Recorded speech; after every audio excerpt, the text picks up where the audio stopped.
Hi, I'm Tim. Welcome to Watchbox, and thanks for logging on. If you love this watch, email me, tmosso@thewatchbox.com.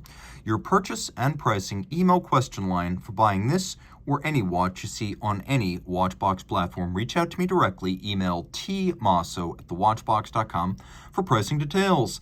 Today, we're discussing the reference 9270-45, 42.2 millimeters in diameter in rose gold. This is the IWC Grande Complication. And in the tradition of Grande Complication watches, it includes the critical elements, a chronograph, a perpetual calendar, and a minute repeater. It measures 42.2 millimeters in diameter, 16.3 millimeters thick. It is 48 millimeters from lug tip to lug tip. It has a 22 millimeter spacing between the lugs, and if you include the rigid outcroppings of the bracelet, the total distance across the wrist is 56.5 millimeters. Now, the original IWC Grande Complication wristwatch debuted in 1990, and it was a festival of elements created by a who's who of watchmaking. The design was by 1980s design star and IWC regular Hanno Bircher. The Perpetual calendar, which is sequential and coordinated, was designed by IWC's own Kurt Klaus. A pre-Audemars Piguet Renault Papy designed the minute repeater, and of course, the movement. It's based on a Valjoux 7750, so the whole thing is tough, accurate, and reliable. Throwing it on my wrist, you could see the timepiece is substantial. This version of the watch represents the dial redesign that came in 2003. 50 pieces per metal per year were made. So you can see on the reverse side, this is a 2008 watch, of which 50 were crafted, and this one is sequentially numbered. From lug to lug, it's not terribly broad across the wrist, though the bracelet increases its size. Now, the timepiece, of course, can easily be equipped with a strap, which would make it suitable for a wrist of 14 centimeters circumference. But on the bracelet, you're going to want a wrist at least my size, 16 centimeters circumference or larger. It is not excessively thick for what it is. It has a cupped case back that actually allows it to nestle down and sit far less than its 16.3 millimeters thickness above the wrist. It's only about, I would say, about 13 millimeters above the wrist. So you can wear this underneath the cuff. Make no mistake, it's a dress watch, and it will work with a dress cuff. These are infrequently seen on the bracelet. The bracelet is a gorgeous piece. Each of the individual links is polished and faceted, and you can see that there are channels between the links from top to bottom, that is across the columns. And then we have a little bit of a staggered alignment so that the rows don't move completely across. The interlink is sort of a knife and fork design, and that gives it a lovely, irregular, staggered appearance. Now, rolling down to the removable links, many of them, and on both sides of the bracelet. So you can see you are going to have no trouble removing these screw-fixed links one at a time to get the perfect fit on your wrist. And a deployant clasp gives you protection against dropping your watch. You can see it is friction fit and a double fold. Taking a quick look internally at the signature, you can see the old school International Watch Company in there, along with the maker's mark of Bracelet, which is a Italian-Swiss company that makes clasps and bracelets. Now, the case is relatively compact for a Grande Complication, especially one that's automatic winding. These watches need not be 44, 45, 46 millimeters in diameter, and IWC proves that right here. The case is relatively strong and simple, with lugs that are narrow when viewed head-on, but relatively broad and sheer in profile. You can see this is a older generation of watch manufacturing, though this watch was made in 2008. The lateral hallmarking, that is the hallmarking on the lugs as opposed to the case back or between the lugs, marks this case as somewhat older than the final assembly of the watch. The case itself did not change during the run from 1990 to 2010, before the Grande Complication was replaced by the Portuguese Grande Complication. So many of these cases were made in the early days of Grande Complication construction, and over the years, the movements were cased up, the watches were assembled for sale, and the year and the series numbering would have been the last thing added to the case back. As a result, many of these cases feature the kind of lateral hallmarking that was more common during the early to mid-90s than, say, 2008 when this example was assembled.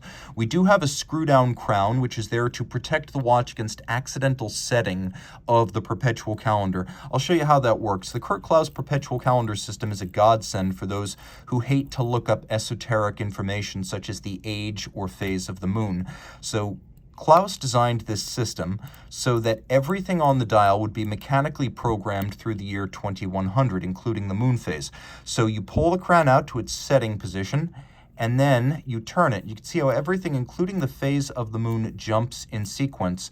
And the watch does include, let me move the hand out of the way, it does include the year, the decade, the century, and the millennium. And while the year and the decade are driven automatically, the watch actually comes with a century slide, so you can queue up subsequent centuries. It is a disc that is inserted and set by the watchmaker on the assumption, fairly made, that you will infrequently have to change the century indicated. Now, the Kurt Klaus system is wonderful because it allows you to quickly and easily set the calendar, but because it's geared low, a few turns can set the watch months ahead, and you can't turn it backwards. And that is why the crown is a screw down, so you can't accidentally set the calendar ahead. Taking a quick look in profile, you can see that the watch has a relatively strong conical bezel with a little bit of a stepped outer flange and an inner flange.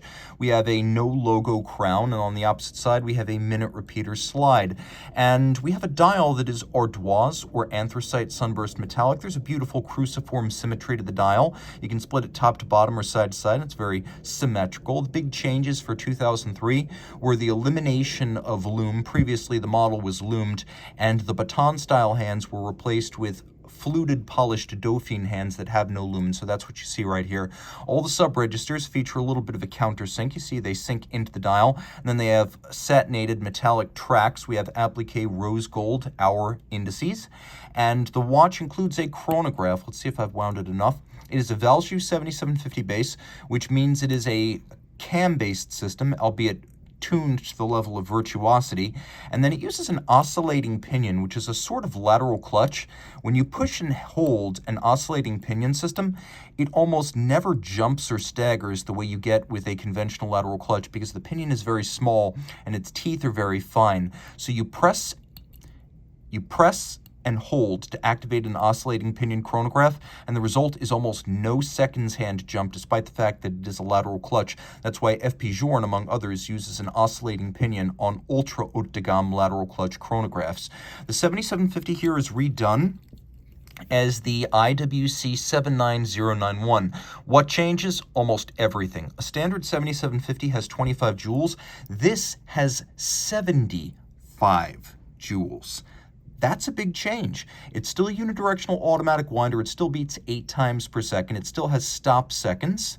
It still has the cam and the oscillating pinion, and it has a 44-hour power reserve. It also has a minute repeater, which, as noted earlier, was crafted for IWC by Renault et Papy back before AP acquired them in their entirety. If you look carefully, by the way, you can see that the moonphase disc here is aventurine glass. This watch is the best of everything. There is no water resistance in spite of the screw-down crown. Remember, that's mostly there to prevent you from doing silly things with the calendar system. So, like most minute repeaters, assume there is no water resistance. In rose gold, this watch isn't particularly loud, but it has a wonderful lyrical quality to its musical chimes. Now we're going to hear.